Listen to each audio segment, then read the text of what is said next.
Next up, Student Open 8. A couple of local boats. St Edward's School from up in Oxford. Hampton School from southwest London. Temple Island to the right of the picture, which offers a bit of shelter, doesn't it? And then you come out from the shelter beyond the island and it's a whole different ball game. Yeah, you'd expect a little bit of shelter off the island there. Great start there from Hampton. This is really their second boat, actually, which is quite interesting because we're looking at the Temple Challenge Cup, which is where you would expect university crews, but we've actually got two school crew second boats, basically, or B boats, but they're racing here in this student event, which just shows the quality that both these schools have. Hampton previously have had the upper hand on St Edward's here, so it's a really good test for St Edward's to give Hampton as much stick as they can early on. Yeah, Student Open 8. And doing their best to try and hold the boat on the Berkshire station. It just had a bit of a flyer away from Temple Island, St Edward's School. That's cracking from St Edward's. It looks like they've actually, what looked like quite a quick early start by Hampton has been overturned by St Edward's. So great job in that boat. Well, let's see how much it's taken out of the St Edward's boat, that burst. If we just enjoy the view of Hambledon Valley and Temple Island, we'll see them row by early in this race in the Temple Challenge Cup. Let's have a listen in on the coxes, see what they're up to. Next tip. Good, you're still moving.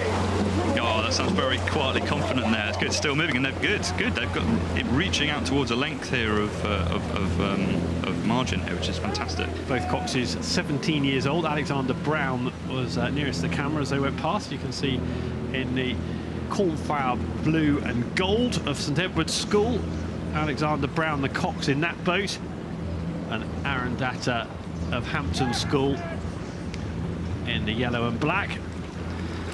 So Sam Frost is coaching this St Edward's crew here, and this is his first year of coaching, moving up from graduating at Oxford Brookes.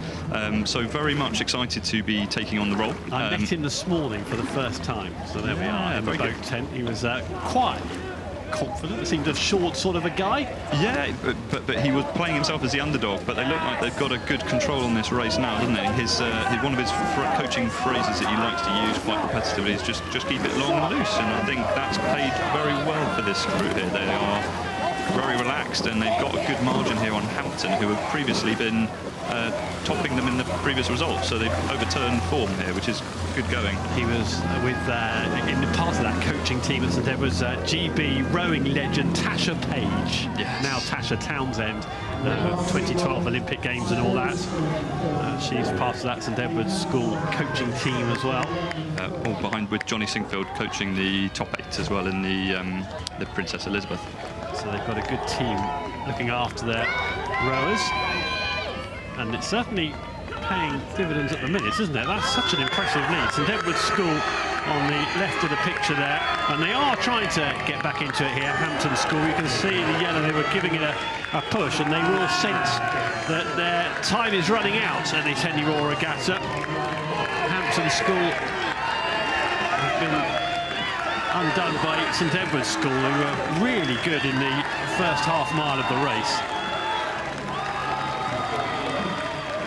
Yeah, that's been very impressive from St Edward's to rattle their opponents like that and actually get that solid bank each bit of margin they could get all the way down the course incrementally. Yeah, chipped away and did well. St Edward's School go through in the Temple Challenge Cup. Several lengths clear of Hampton School, who come over the finish line now. And they look exhausted in the Hampton boat. Certainly put everything into it, dug deep, but not enough to beat St Edward's School.